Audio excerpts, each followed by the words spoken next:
What's up, L.A.N Party listeners? It's your girl Mel's, and I will be reviewing Batwoman Season 2, Episode 1. So I didn't really know what to expect going into Batwoman Season 2, Episode 1, just because we knew that Ruby Rose was getting written out, but it wasn't really clear the way that they were going to write her out, just because the entire plot revolves around the fact that Kate's sister goes missing, but then she returns back again.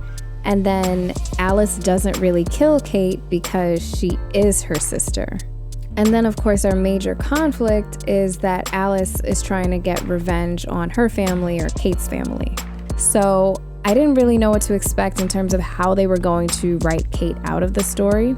So that was pretty interesting to see. So a majority of the episode, we're watching a lot of the supporting characters just try to figure out what happened to Kate. Is she still alive? Is she dead? And then just kind of coming to terms with the fact that she actually did die in a very dark way. Gotham is a very dark city, and so it makes sense that she met a very dark ending. I guess I kind of expected them to do something similar with what they did with Bruce Wayne, like she winds up leaving the city and then everything is just kind of ambiguous and we don't know what happened to her, but they definitely went a darker way with that. So while we're watching the supporting characters grieve and come to terms with the fact that Kate is gone, we're also finding out about this new replacement Batwoman who comes to town, whose name is Ryan Wilder. She's played by Javicia Leslie, who is gorgeous, by the way. So she's playing this replacement Batwoman character, but what I really don't like about what they did was, yes, she is a black woman, which is amazing. We love that. But her backstory is that she's a convict, fresh out of prison, who lives with her foster mother. So already I'm just like, okay, so she's a criminal. I mean, I guess I could see criminal going vigilante. It makes sense. But my biggest problem is that she's still a convict, and I am not in love with that. Also, she lives with her foster mom, so she came from a broken home. I wasn't really crazy about that either. I just kind of felt like they were trying to hit a bunch of stereotypes, and I really didn't appreciate that, being that she is a black woman.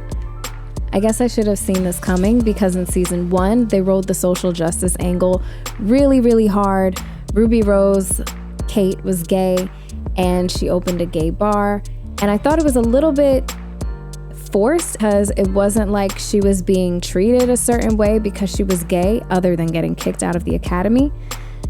But it was almost just like they were kind of trying to force this issue that they just never got back around to, I don't know, blowing it up and making it seem like the big issue that it kind of felt like they were making it out to be. So now we're seeing the same thing again with Ryan Wilder. They're really forcing this social justice angle again, which is fine if they figure out a way to kind of write that into the plot so it seems a bit more natural. But right now it seems a little bit forced. I'm hoping that they figure out a way to just kind of seamlessly integrate that into the narrative if they're going to keep pushing this social justice theme.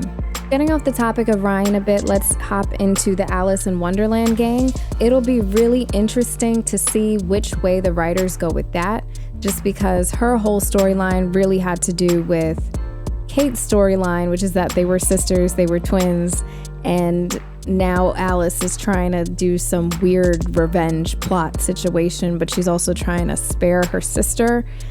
So now that her sister is dead and we're left with Ryan, I'm not 100% sure what that's going to look like going forward, but I'm definitely interested to find out.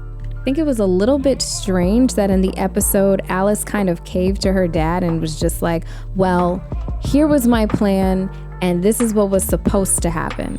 So I'm not sure if the writers were like, okay, well, we're gonna trash this script, but we're just gonna tell them what her plan was, and then maybe they have some like idea on how they're gonna rewrite it. I'm not sure, but I'm interested to see. Overall, this episode did a decent job at tying up loose ends that I'm sure that we were all kind of questioning as Ruby Rose left the show and Javicia Leslie joined the show. Was it a great episode? No. But when you write a major character out of a series, I really can't imagine how you turn that first episode into a great episode when we were really attached to the previous character. I thought Ruby Rose did an amazing job, loved her in the role. I'm interested to see what Javicia Leslie is going to do with the role. As far as if I like her or not as the next Batwoman, I don't feel like there's enough information to say anything about that yet. I think I'm just going to keep an open mind, give her a chance, see what she's got, and then definitely by the end of episode 5, I would definitely have a better answer on if I like her in this role. If you haven't had the chance to check out Javicia Leslie as Batwoman, you can check her out on Season 2, Episode 1 on the CW app. My name is Mel's, and you can catch me on The Girls returning in February on Twitch.